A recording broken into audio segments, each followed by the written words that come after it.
जय श्री कृष्ण। केम छो बधा? तो आपणे आज पूगी गया छे मम्मीना घरे ठेला लईने, केम के बेनी सगाई छे अने बेनना लग्न छे એટલે ठेला पर घणा बधा थया छे अने ત્યાંથી આપણે ठेला भरीने आवीए अने અહીં આવીને ठेला खोलीने पाछું ગોઠવાનું કામ કરીએ।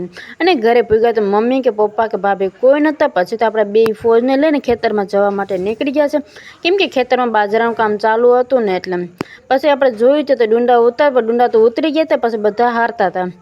થોડી વાર આપણે ત્યાં ઊભા, પછી તો આ બે ફોજને લઈને પાછા આપણે ઘરે પૂગી ગયા છે। અને ઘરે ભેગા ભેગા તો જો બે ગરબે રમવાનું પણ કામ ચાલુ કરી દીધું। એમાં ક્રિશીભાઈ રમતે રમતે થાક્યા ને એટલે જો કાકાના ઘરે જવા માટે નીકળી ગયો।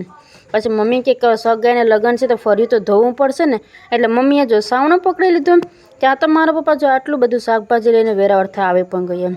હું કહું તમારે આટલું બધું શાકભાજી શું કરું? તો કે રસોઈ તો બનાવવી પડશે ને। ત્યાં તો અમારા ક્રિશીભાઈ તો જો ગરબો લઈને રમવાનું કામ ચાલુ કરી દીધું। પછી તો આપણે જોખવાના હતા ભીંડાના જબલા, એટલે એમાં 5 કિલોના જબલું થવું જોઈએ। તો ચાલો આપણે મળીએ આવતા બ્લોગમાં।